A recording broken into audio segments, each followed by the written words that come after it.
സാധാരണഗതിയിൽ പ്രമേഹമുള്ള വ്യക്തികൾക്ക് അത് ഞാൻ നേരത്തെ സൂചിപ്പിച്ചോണം അവർക്ക് ഊർജ്ജം ലഭിക്കാത്തത് കൊണ്ട് അഥവാ ഗ്ലൂക്കോസ് വേണ്ടത്ര ലഭിക്കാത്തത് കൊണ്ട് അവരുടെ എൻഡോത്തീലിയം തകരാറിലാകുന്നു. ഇങ്ങനെ രക്തത്തിലെ ഗ്ലൂക്കോസ് കൂടുതലായി ഉപയോഗിക്കുമ്പോൾ അവിടെ ഷുഗറിൻ്റെ കാഠിന്യം കുറയുന്നതായി കാണാം. പ്രമേഹമുള്ള രോഗികളെ സംബന്ധിച്ചിടത്തോളം മരുന്ന് കഴിക്കുന്നതുകൊണ്ട് അവരുടെ വൃക്കകൾ തകരാറിലാവും, ഹൃദ്രോഗം വരും, അതുപോലെ മറ്റ് മാരകമായ പ്രശ്നങ്ങൾ ഉണ്ടാകുമെന്നുള്ളത്. ഇതൊക്കെ തെറ്റിദ്ധാരണയാണ്. 40-45 വയസ്സുള്ള വ്യക്തികൾ ലൈംഗിക ശേഷി വീണ്ടെടുക്കുവാൻ കഴിയാതെ ശസ്ത്രക്രിയകളിലേക്കും മറ്റും പോകേണ്ടി വരുന്നതിൻ്റെ പ്രധാന കാരണം അവർ തുടക്കത്തിൽ തന്നെ പ്രമേഹത്തിന് വേണ്ടത്ര ചികിത്സ നൽകിയില്ല എന്നുള്ളതാണ്. ഞാൻ ഡോക്ടർ അജയൻ വർഗീസ്, കോഴിക്കോട് ജില്ലയിൽ കുന്നമംഗലം പന്തീർപ്പാടത്തുള്ള institute of sexual and reproductive medicine എന്ന സ്ഥാപനത്തിൻ്റെ ഡയറക്ടറാണ്. International association of sexual medicine practitioners modern medicine എന്ന അസോസിയേഷൻ്റെ അഖിലേന്ത്യാ ചെയർമാനുമാണ്. ഇന്ന് ഞാൻ നിങ്ങളോട് സംസാരിക്കുവാൻ പോകുന്നത് പ്രമേഹ രോഗം എങ്ങനെ രക്തക്കൊള്ളുകൾ ബ്ലോക്കാക്കുന്നു, അതുപോലെ തന്നെ രക്തക്കൊള്ളുകൾ ബ്ലോക്കാകുന്ന വഴി ലൈംഗിക ശേഷി എന്തുകൊണ്ട് നഷ്ടപ്പെടുന്നു, അതിനുള്ള പരിഹാരങ്ങൾ എന്താണ്, അതുപോലെ തന്നെ പ്രമേഹ രോഗം വഴി ഞരമ്പുകൾക്ക് അതായത് ന്യൂറോൺ പ്രോബ്ലംസ് എന്തെല്ലാമാണ് ഉണ്ടാകുന്നത്, ഇതെല്ലാമാണ് ഞാൻ നിങ്ങളോട് സംസാരിക്കുവാൻ പോകുന്നത്. സാധാരണഗതിയിൽ പ്രമേഹം ബാധിക്കുന്ന ഒരു വ്യക്തിയെ സംബന്ധിച്ചിടത്തോളം അദ്ദേഹത്തിൻ്റെ ഓരോ കോശങ്ങളും ഇഞ്ചിഞ്ചായി മരിച്ചുകൊണ്ടിരിക്കുകയാണ്. കാരണം ഓരോ കോശങ്ങൾക്കും ജീവിക്കുവാൻ അഥവാ അതിന് നിലനിൽക്കുവാൻ ഗ്ലൂക്കോസിൻ്റെ ആവശ്യമുണ്ട്. ആ ഗ്ലൂക്കോസ് വിഘടിച്ചാണ് ഊർജ്ജമായി മാറുന്നത് അഥവാ ATP ആയി മാറുന്നത്. ഇങ്ങനെ ഗ്ലൂക്കോസ് വിഘടിക്കുന്നതിന് ഇൻസുലിൻ്റെ ആവശ്യമുണ്ട്. സാധാരണഗതിയിൽ പ്രമേഹ രോഗിയുടെ രക്തത്തിൽ ആവശ്യത്തിൽ കൂടുതൽ ഗ്ലൂക്കോസ് ഉണ്ടാവും. എന്നാൽ അത് യൂട്ടിലൈസ് ചെയ്യുവാൻ, അത് ഉപയോഗിക്കുവാൻ കഴിയാത്ത ഒരവസ്ഥയാണ് കണ്ടുവരുന്നത്. ഇതിന് ഇൻസുലിൻ്റെ ആവശ്യമുണ്ട്. ആ ഇൻസുലിൻ്റെ അളവ് കുറയുന്നത് കൊണ്ടാണ് ഇങ്ങനെ സംഭവിക്കുന്നത്. അപ്പോൾ ഇൻസുലിൻ്റെ അളവ് കുറയുന്നതോടുകൂടി പ്രമേഹ രോഗികളുടെ രക്തക്കൊള്ളുകൾക്ക് എന്താണ് സംഭവിക്കുന്നത്? രക്തക്കൊള്ളുകളുടെ ഉൾഭാഗം എൻഡോത്തീലിയം എന്നാണ് അറിയപ്പെടുന്നത്. അതൊരു പ്രത്യേകതരം കോശമാണ്. ഈ എൻഡോത്തീലിയം സാധാരണഗതിയിൽ പ്രമേഹമുള്ള വ്യക്തികൾക്ക് അത് ഞാൻ നേരത്തെ സൂചിപ്പിച്ചോണം അവർക്ക് ഊർജ്ജം ലഭിക്കാത്തത് കൊണ്ട് അഥവാ ഗ്ലൂക്കോസ് വേണ്ടത്ര ലഭിക്കാത്തത് കൊണ്ട് അവരുടെ എൻഡോത്തീലിയം തകരാറിലാകുന്നു. അതിന് എൻഡോത്തീലിയം തകരാറിലാകുന്നതോടുകൂടി എൻഡോത്തീലിയത്തിൻ്റേതായ ആ പാളി പൊട്ടിപ്പോകുവാനും അവിടെ ക്ലോട്ട് ഉണ്ടാകുവാനും കാരണമായി മാറുന്നു. ഇങ്ങനെ ക്ലോട്ട് ഉണ്ടാകുന്നതോടുകൂടി രക്തക്കൊള്ളുകൾ ബ്ലോക്കാകുന്നു അഥവാ വേണ്ടത്ര രക്തം ലിംഗത്തിലേക്ക് ലഭിക്കാതെ വരുന്നു. ഇത് ലിംഗത്തിൻ്റെ കാര്യം മാത്രമല്ല, ഓരോരോ അവയവങ്ങൾക്കും ഇത് തന്നെയാണ് സംഭവിക്കുന്നത്. കിഡ്നിക്കാകട്ടെ, ഹൃദയത്തിനാകട്ടെ, മറ്റ് അവയവങ്ങൾക്കാകട്ടെ എല്ലാത്തിനും എൻഡോത്തീലിയൽ ഡാമേജ് അതായത് ഉൾപ്പാളി തകരാറിലാവുന്നതുകൊണ്ട് അവിടെ ക്ലോട്ട് ഉണ്ടാകുകയും ആവശ്യത്തിന് വേണ്ടത്ര രക്തം ആ അവയവങ്ങൾക്ക് ലഭിക്കാതെ വരികയും ചെയ്യുന്നു. ഇതുകൂടാതെ ഇങ്ങനെ ക്ലോട്ട് ഉണ്ടാകുന്നതോടുകൂടി എൻഡോത്തീലിയം തകരാറിലാവുന്നതോടുകൂടി രക്തക്കൊള്ളുകൾക്ക് വികസിക്കുവാനും ചുരുങ്ങാനുമുള്ള കഴിവില്ലാതാകുന്നു. ഇത് മറ്റൊരു രൂപത്തിലും സംഭവിക്കുന്നുണ്ട്. അതിന് സപ്ലൈ ചെയ്യുന്ന നെർവുകൾക്ക് ഡാമേജ് ഉണ്ടാകുന്നു അഥവാ ന്യൂറോപ്പതി ഉണ്ടാകുന്നു. ഈ കാരണങ്ങൾ കൊണ്ടാണ് രക്തക്കൊള്ളുകൾ ബ്ലോക്കാകുന്നതും ലിംഗത്തിലേക്കുള്ള അതായത് വേണ്ടത്ര രക്തം ലഭിക്കാതെ വരികയും ചെയ്യുന്നത്. ഇങ്ങനെ ലഭിക്കാതെ വരുന്നത് കൊണ്ട് ലിംഗത്തിന് ഉദ്ധാരണശേഷി ഉണ്ടാവുകയില്ല. ലിംഗം സാധാരണ ഇതിൽ എത്രത്തോളം രക്തം കുറഞ്ഞു ലഭിക്കുന്നു അതിനനുസരിച്ച് ലിംഗം ഉയർന്നു വരുന്നതിൻ്റെ അളവ് കുറയുന്നു. അതായത് നല്ല രീതിയിൽ രക്തം ലഭിച്ചുകൊണ്ടിരുന്ന ലിംഗം ഉയരുന്നതിൻ്റെ ഒരു 1/4 മാത്രമേ ലിംഗം ഉയർന്നു വരികയുള്ളൂ. ചുരുക്കി പറഞ്ഞാൽ 30 ഡിഗ്രി 45 ഡിഗ്രി മാത്രമേ ലിംഗം ഉയരുകയുള്ളൂ. അതേസമയത്ത് ഈ രക്തക്കൊള്ളുകൾ ബ്ലോക്കായത് നീക്കം ചെയ്യുകയാണെങ്കിൽ അതിനുള്ള മരുന്നുകൾ നൽകി പ്രമേഹത്തെ നിയന്ത്രിച്ച് അതുപോലെ തന്നെ എൻഡോത്തീലിയൽ ഡാമേജ് മാറ്റിയെടുക്കുകയാണെങ്കിൽ തീർച്ചയായിട്ടും ലൈംഗിക ശേഷി വീണ്ടെടുക്കുവാൻ കഴിയുന്നതാണ്.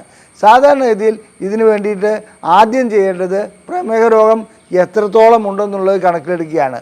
അത് സാധാരണഗതിയിൽ നാം ചെയ്യുന്നത് ആഹാരം കഴിക്കുന്നതിന് മുമ്പും ആഹാരം കഴിച്ചതിന് ശേഷമുള്ള പ്രമേഹം നോക്കാറുണ്ട്. അതായത് FBS, PPBS ഈ ടെസ്റ്റുകൾ ചെയ്യുന്നതോടുകൂടി നമുക്ക് പ്രമേഹത്തിൻ്റെ അളവ് ഏറെക്കുറെ മനസ്സിലാക്കുവാൻ കഴിയും. എന്നാൽ എൻഡോത്തീലിയൽ ഡാമേജ് ഉണ്ടായിട്ടുണ്ടോ, ന്യൂറോണൽ ഡാമേജ് ഉണ്ടായിട്ടുണ്ടോ, ഇത്തരം കാര്യങ്ങൾ അറിയുന്നതിന് അതിനേക്കാൾ നല്ലത് SbA1c ചെയ്യുന്നതാണ്. അതായത് 3 മാസത്തിലൊരിക്കൽ ഷുഗറിൻ്റെ അളവ് എത്രത്തോളമുണ്ട്, അതിൻ്റെ കൺട്രോൾ എത്രത്തോളമുണ്ട്, ഇത്തരം കാര്യങ്ങൾ മനസ്സിലാക്കുവാൻ ഈ പ്രമേഹത്തിൻ്റെ ടെസ്റ്റുകളിലൊന്നായ SbA1c ചെയ്യുന്നതായിരിക്കും എപ്പോഴും നല്ലത്. മറ്റൊരു കാര്യം കൂടി പറയട്ടെ, ഇന്ന് വളരെയധികം ചെറുപ്പക്കാരിലും പ്രമേഹ രോഗം കണ്ടുവരുന്നുണ്ട്. അവരത് അറിയുന്നില്ല എന്ന് മാത്രം. ഒന്ന് ശാരീരികമായിട്ടുള്ള വ്യായാമമില്ലാതെ വരിക, അതുപോലെ തന്നെ ജോലി സ്ഥലത്തെ സമ്മർദ്ദങ്ങൾ, ഇത്തരം കാര്യങ്ങളൊക്കെ പ്രമേഹത്തിലേക്ക് കൊണ്ടുപോകാറുണ്ട്.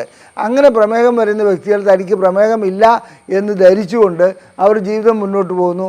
അവർക്ക് ലൈംഗിക ശേഷിക്കുറവുണ്ടാകുമ്പോൾ അവർ സാധാരണ രീതിയിൽ പനിക്ക് പാരസെറ്റമോൾ കഴിക്കുന്ന പോലെ വയാഗ്രയോ ഏതെങ്കിലും ഗുളിക മെഡിക്കൽ ഷോപ്പിൽ നിന്ന് വാങ്ങിക്കഴിക്കുന്നു. ആ ഗുളിക കഴിക്കുന്നതോടുകൂടി അവരുടെ പ്രശ്നം പരിഹരിക്കുന്നു.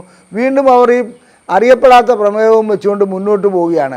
ഇങ്ങനെ പ്രമേഹം വെച്ച് മുന്നോട്ട് പോകുന്നതുകൊണ്ട് ഓരോരോ രക്തക്കൊള്ളിൻ്റെയും എൻഡോത്തീലിയം തകരാറിലാകുന്നു. അങ്ങനെ എൻഡോത്തീലിയം തകരാറിലാകുന്നതുകൊണ്ട് അത് സപ്ലൈ ചെയ്യുന്ന ആ അവയവങ്ങൾക്ക് അത് വൃക്കകളാവട്ടെ, ഹൃദയമാവട്ടെ, അതുപോലെ തന്നെ മസിലുകളാവട്ടെ, വേറെ ഏതെങ്കിലും അവയവമാവട്ടെ, അതിനെല്ലാം തകരാറിലേക്ക് പോകുന്നു. ക്ഷീണം കൂടുതലായി ഉണ്ടാകുന്നു. ഈ കാര്യത്തിൽ പ്രമേഹം തുടക്കത്തിൽ തന്നെ കണ്ടുപിടിച്ച് അതിന് വേണ്ട രീതിയിലുള്ള ചികിത്സ നൽകുകയാണ് ചെയ്യേണ്ടത്. ഇനി പ്രമേഹത്തിനെ സംബന്ധിച്ചിടത്തോളം പ്രമേഹം നിയന്ത്രിക്കുവാൻ ഒട്ടനവധി മാർഗങ്ങളുണ്ട്. അതിൽ ഏറ്റവും പ്രധാനപ്പെട്ട മാർഗമാണ് വ്യായാമം. വ്യായാമം ചെയ്യേണ്ടതുകൊണ്ട് അതായത് പേശികളുടെ ചലനശേഷി കൂടുന്നതോടുകൂടി ശരീരത്തിലെ രക്തത്തിലുള്ള ഗ്ലൂക്കോസിന് കൂടുതലായി ഉപയോഗിക്കാൻ കഴിയും. ഇങ്ങനെ രക്തത്തിലെ ഗ്ലൂക്കോസ് കൂടുതലായി ഉപയോഗിക്കുമ്പോൾ അവിടെ ഷുഗറിൻ്റെ കാഠിന്യം കുറയുന്നതായി കാണാം. അതുപോലെ തന്നെ ഷുഗർ കൂടുതലുണ്ടാകുകയാണെങ്കിൽ ലിംഗത്തിൻ്റെ അഗ്രഭാഗത്തും അതുപോലെ തന്നെ യോനിയുടെ ഭാഗത്തും മറ്റും പഴുപ്പുണ്ടാകുന്നതായി കാണാം. ആ പഴുപ്പ് കൂടുതലായി ബാധിച്ച് മുമ്പോട്ട് വരുമ്പോൾ ഫൈമോസിസ് അഥവാ തൊലി നീക്കുവാൻ കഴിയാത്ത അവസ്ഥ വരുന്നു. ലൈംഗിക ബന്ധം കുറച്ചുകൂടി ദുഷ്കരമായി മാറുന്നു. നാം മനസ്സിലാക്കേണ്ട ഒരു കാര്യം, പ്രമേഹം ഉണ്ടാകുന്നതിൻ്റെ പ്രധാനപ്പെട്ട കാരണം നമ്മുടെ ശാരീരികമായിട്ടുള്ള വ്യായാമമില്ലായ്മയും അതുപോലെ തന്നെ ജനിതകമായ ഘടകങ്ങളും പിന്നെ മാനസിക സമ്മർദ്ദങ്ങളും മറ്റുമാണ്. ഇത്തരം കാര്യങ്ങളെല്ലാം ഉള്ള ഒരു വ്യക്തിയെ സംബന്ധിച്ചിടത്തോളം അവർക്ക് ജനിതകമായ ഘടകങ്ങളില്ലെങ്കിൽ, അതായത് തകരാറുകളില്ലെങ്കിൽ വളരെ വൈകിയ പ്രമേഹം ചിലപ്പോൾ ഉണ്ടായെന്ന് വരികയുള്ളൂ. എന്നിരുന്നാലും എത്ര ചെറിയ രീതിയിലുള്ള ലൈംഗിക പ്രശ്നങ്ങൾ കാണുകയാണെങ്കിലും ഏറ്റവും ആദ്യം ടെസ്റ്റ് ചെയ്യേണ്ട ഒരു കാര്യം പ്രമേഹം ഉണ്ടോ ഇല്ലയോ എന്നുള്ളതാണ്. പ്രമേഹമുണ്ടെങ്കിൽ അതിനനുസരിച്ചുള്ള ചികിത്സ നൽകാതെ വെറും ഗുളികകൾ മാത്രം വാങ്ങിക്കഴിച്ച് മുമ്പോട്ട് പോവുകയാണെങ്കിൽ അവരുടെ പ്രമേഹം മൂർച്ഛിക്കും. അതുപോലെ തന്നെ ലൈംഗിക ശേഷി വീണ്ടെടുക്കാൻ കഴിയാത്ത രീതിയിൽ തകരാറിലാവുകയും ചെയ്യും. ചില വ്യക്തികളെ സംബന്ധിച്ചിടത്തോളം അവർക്ക് ഒരു മരുന്നും കഴിക്കാതെ പ്രമേഹം നിയന്ത്രിച്ചുകൊണ്ട് പോകാൻ കഴിയും. അതിൻ്റെ കാരണം അവർ പ്രമേഹത്തിൻ്റെ തുടക്കത്തിലെ അവസ്ഥയാണെങ്കിൽ അവരുടെ ശരീരത്തിൻ്റെ ഭാരമാണ് നോക്കേണ്ടത്. ശരീരഭാരം സാധാരണഗതിയിൽ കൂടുതലാണെങ്കിൽ തീർച്ചയായിട്ടും ശരീരഭാരം കൂടുതലാണെങ്കിൽ പ്രമേഹം വരുവാനുള്ള സാധ്യത കൂടുതലാണ്. ഇതിൻ്റെ കാരണം ഇൻസുലിൻ ഉൽപ്പാദിപ്പിച്ചാൽ പോലും അതിന് പ്രവർത്തിക്കാൻ കഴിയുന്ന റെസിപ്റ്റേഴ്സ് വർക്ക് ചെയ്യാതെ ആകുന്നതാണ്. അതുകൊണ്ട് ശരീരഭാരം കുറയുന്നതോടുകൂടി ആ റെസിപ്റ്റേഴ്സിന് വർക്ക് ചെയ്യാൻ കഴിയുന്നു. അത് പ്രമേഹം കുറയുന്ന ഒരവസ്ഥയിലേക്ക് പോവുകയും ചെയ്യുന്നു. ശരീരഭാരം കുറയ്ക്കുക എന്നുള്ളത് പ്രമേഹം കുറയ്ക്കുന്നതിൻ്റെ ആദ്യ പടിയാണ്. അതിനുശേഷം ആഹാരത്തിലുള്ള നിയന്ത്രണങ്ങൾ. ആഹാരത്തിലുള്ള നിയന്ത്രണം എന്ന് വെച്ചാൽ സാധാരണ ഇതിൽ എല്ലാവരും കഴിയുന്നത് പഞ്ചസാര അടങ്ങിയ ആഹാരം ഉപേക്ഷിച്ചാൽ മാത്രം മതി എന്നുള്ളതാണ്. അങ്ങനെയല്ല, പഞ്ചസാര അടങ്ങിയ ആഹാരം ഉപേക്ഷിക്കുന്നത് നല്ലതാണ്. അതുകൂടാതെ വറുത്തതും പൊരിച്ചതും ആയിട്ടുള്ള, അതായത് ഫാറ്റ് അടങ്ങിയ ആഹാരങ്ങൾ, റെഡ് മീറ്റ്, ഇതൊക്കെ ഉപേക്ഷിക്കുന്നതാണ് നല്ലത്. സാധാരണ ഇതിൽ വേവിച്ച മത്സ്യമോ മാംസമോ കഴിക്കുന്നതുകൊണ്ട് കുഴപ്പമുണ്ടാകാറില്ല. എന്നിരുന്നാലും ഫ്രൈ ചെയ്തതായിട്ടുള്ള, വറുത്തതോ പൊരിച്ചതോ ആയിട്ടുള്ള, എണ്ണ കൂടുതൽ അടങ്ങിയിട്ടുള്ള, കൊഴുപ്പ് കൂടുതൽ അടങ്ങിയിട്ടുള്ള ആഹാര രീതികൾ ഒഴിവാക്കുന്നതാണ് ഇത്തരം പ്രമേഹം നിയന്ത്രിക്കുവാൻ ഏറ്റവും നല്ലത്. ഒരു ബിരിയാണി കഴിച്ചതിന് ശേഷം പഞ്ചസാര ഇടാത്ത ചായ കുടിക്കുന്നത്, അതായത് പ്രമേഹമുള്ള രോഗികൾ ചെയ്യുന്ന ചില മണ്ടത്തരങ്ങൾ അങ്ങനെയാണ്. ഒരു ബിരിയാണി കഴിക്കുക, അതിനുശേഷം പ്രമേഹമുണ്ടല്ലോ എന്ന് കരുതി പഞ്ചസാര ഇടാത്ത ഒരു ചായയും കുടിക്കുക. സത്യത്തിൽ ഈ പഞ്ചസാര ഇട്ട ചായയേക്കാളും 10 മടങ്ങ് അപകടകാരിയാണ് ഈ ബിരിയാണി എന്ന് പറയുന്നത്. അത് നാം മനസ്സിലാക്കാതെ നാം ആഹാര രീതിയിൽ വ്യക്തമായ നിയന്ത്രണങ്ങൾ വയ്ക്കേണ്ടതുണ്ട്. പിന്നെ പച്ചക്കറികൾ കൂടുതലായി ഉപയോഗിക്കുക. പച്ചക്കറികൾ എന്ന് പറയുമ്പോൾ ചീര, അതുപോലെ കത്രിക്ക, പിന്നെ വെണ്ടയ്ക്ക, പാവയ്ക്ക, ഇത്തരം രീതിയിലുള്ള പച്ചക്കറികൾ കൂടുതലായി ഉപയോഗിക്കുകയാണെങ്കിൽ തീർച്ചയായിട്ടും പ്രമേഹ രോഗത്തിന് ഒരു മാറ്റം ഉണ്ടാക്കുവാൻ കഴിയും.